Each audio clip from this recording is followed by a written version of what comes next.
Welcome to the Rulebook Tavern Chronicles, where we are talking about role-playing games. Today, we will be diving deep into the wizard class. Oh, a classic. Yeah.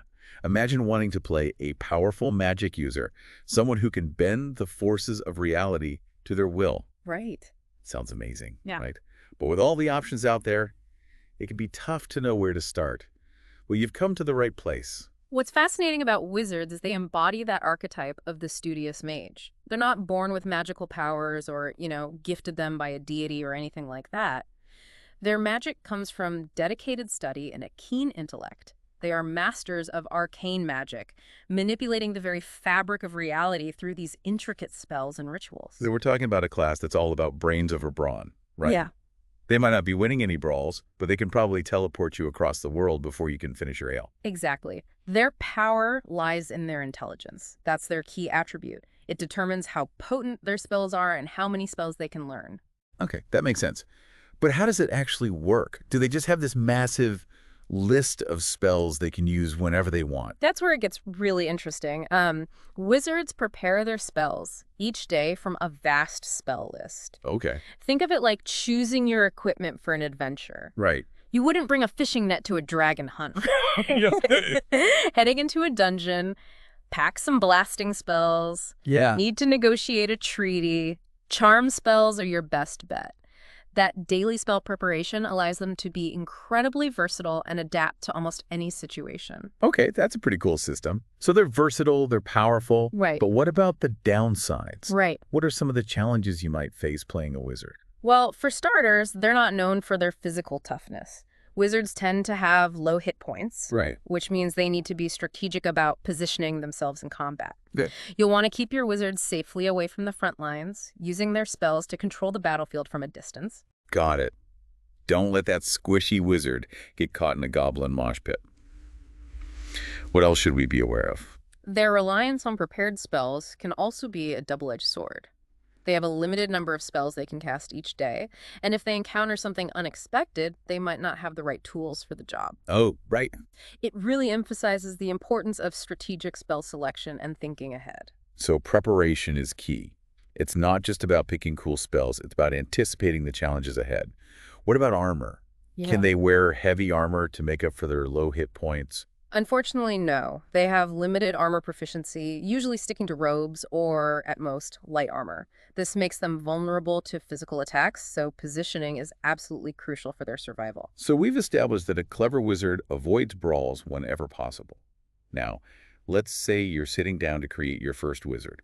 You're flipping through either Core Rulebook 1 or 2, trying to decide on an ancestry. Where do you even begin? Ancestry. That's where you breathe life into your character, shaping their background and natural abilities.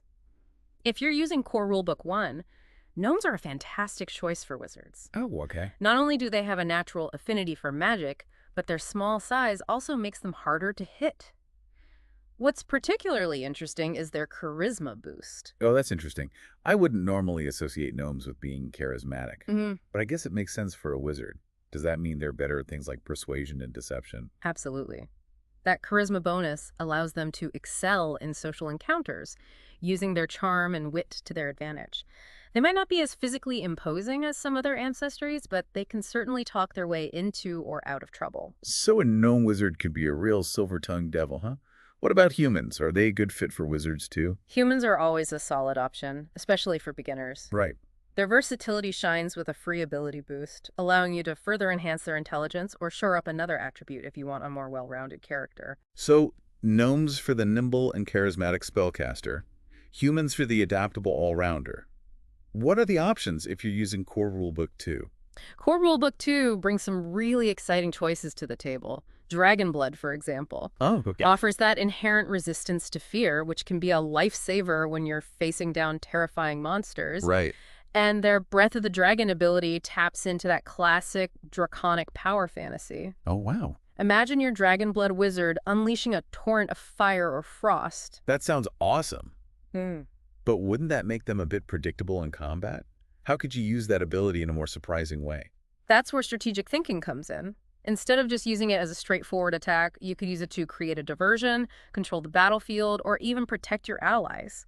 For example, imagine using a blast of freezing breath to create a wall of ice, blocking a choke point or separating enemies. Oh, okay, that's a great example of thinking outside the box. Yeah. What about humans in Core Rulebook 2? Do they still have that adaptable edge? Absolutely. Humans with the versatile heritage are still a great choice for wizards. What's interesting here is the unconventional weaponry heritage. It lets you become proficient with a weapon that normally wouldn't be available to wizards. Imagine a wizard wielding a whip or a battle axe alongside their spells. It's a great way to offset their lack of weapon proficiencies and gives them a bit more punch in a pinch. So you can have a wizard who's not only a master of magic, but also a skilled warrior in their own right. Yeah. I like it. Now that we've talked about ancestry, what about background? How does that factor into creating a wizard? Backgrounds are all about fleshing out your character's story and adding some useful skills and feats to their repertoire. For a wizard, the academic background is a natural fit. They're Right. all about research, knowledge, and uncovering lost magical secrets. So it's perfect for the classic bookish wizard who spends their time poring over ancient texts and deciphering arcane formulas. Exactly. They get additional skill proficiencies that are perfect for delving into libraries and uncovering lost magical secrets. They might be able to identify magical items, decipher ancient languages, or even recall obscure historical facts that could give them an edge in their adventures. But what if you want a wizard who's a bit more worldly? Someone who can access knowledge from a variety of different cultures. In that case, the scholar background and the multilingual feat are excellent choices. Imagine being able to read those rare magical texts and converse with scholars from different lands. It's like having a magical Rosetta Stone. That opens up a lot of possibilities for role-playing and storytelling.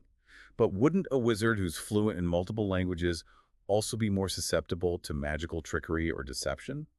How do you balance those advantages and risks? That's a great point. A wise wizard understands that knowledge is power, but it can also be a double-edged sword. They need to be discerning, questioning their sources, and using their critical thinking skills to avoid being misled. So it's not just about accumulating knowledge. It's about using it wisely and responsibly. Now let's get to the fun part. Spells. The wizard's spell list is like a treasure trove of arcane wonders, but it can also be a bit overwhelming. What advice do you have for a fledgling wizard trying to navigate this magical labyrinth?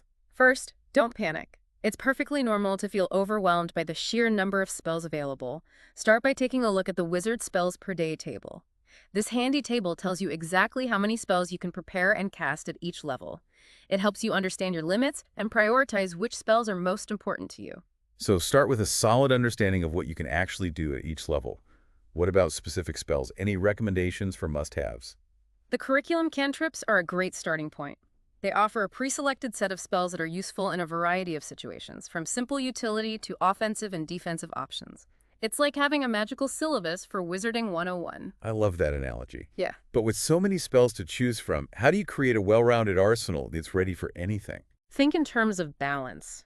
You'll want a mix of offensive spells to deal damage, like the classic Blazing Bolt, defensive spells to protect yourself or your allies, like Wall of Wind, and utility spells to solve problems or overcome obstacles, like Teleport. Don't underestimate the power of those seemingly simple cantrips either. Right. Those at-will spells can be lifesavers in a pinch. I remember a time when my party was trapped in a collapsing dungeon. And you used a cantrip to create a light source and guide everyone to safety. Exactly. It wasn't flashy or powerful, but it saved the day. It's a good reminder that sometimes the most effective solutions are the simplest ones. Speaking of effectiveness, let's talk about actually playing a wizard in a game. It's one thing to have a spellbook full of arcane power, but quite another to use it wisely. Where do you even begin? First and foremost, remember that positioning is key for a wizard. They're not frontline fighters, so you need to keep them out of harm's way. Use your spells to control the battlefield, create obstacles, and hinder your enemies. Think of yourself as a conductor, orchestrating the flow of combat from a safe distance. So instead of charging into the thick of battle, you're more like a chess player, strategically maneuvering your pieces and anticipating your opponent's moves. Precisely. And just like in chess, every move matters. Before combat even begins, think about what you're facing. What kind of enemies are you up against? What are their strengths and weaknesses? Prepare your spells accordingly. That daily spell preparation really comes in handy here, allowing you to tailor your loadout to the specific challenges you anticipate. So it's not just about picking cool spells, it's about picking the right spells for the job. What about control spells? Those seem like a good fit for a wizard's playstyle. Absolutely. Spells like Web and Grease can be incredibly effective at hindering enemies and giving your party the upper hand. Imagine trapping a group of goblins in a sticky web, preventing them from reaching your allies. Or coating the floor in slippery grease, sending your enemies sprawling while your party stays safely out of reach. It's all about controlling the battlefield and dictating the terms of engagement. What about that arcane bond? Does that come into play during combat? Absolutely. Don't forget about your familiar. They can be a valuable asset in combat, scouting ahead, delivering touch spells, or even providing flanking bonuses if you're feeling bold. Hold on. For those who are newer to RPGs, could you explain what a flanking bonus is? Of course. Flanking is a combat tactic where two allies attack an enemy from opposite sides. Okay. This gives them a tactical advantage, making their attacks more likely to hit. A familiar, despite its small size, can help with flanking, making your wizard's spells even more effective. That's a great tip.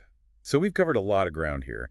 Wizards are incredibly versatile spellcasters with a vast array of options at their disposal, but they require careful planning, strategic thinking, and a healthy dose of self-preservation. Yeah, They are not a class for those who want to charge into battle head first, but for those who enjoy tactical challenges and the thrill of mastering arcane magic. well said. They're definitely a class that rewards careful planning and creative thinking. So to recap, wizards are the ultimate magic users, but they're not invincible.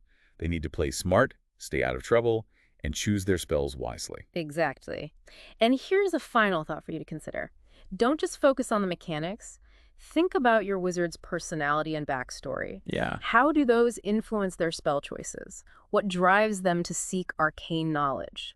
That's where the real magic happens. It's about creating a character that's not just a collection of stats and spells, but a living, breathing individual with their own motivations and goals. Perhaps they specialize in illusion magic because they're fascinated by the nature of reality. Or maybe they delve into necromancy because they're obsessed with conquering death.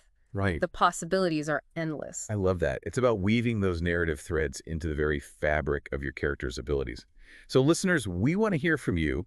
What kind of wizards are you creating? What are your favorite spells, ancestries, or backgrounds? Share your builds and questions with us. We're always eager to delve deeper into the world of RPGs and explore the endless possibilities of character creation.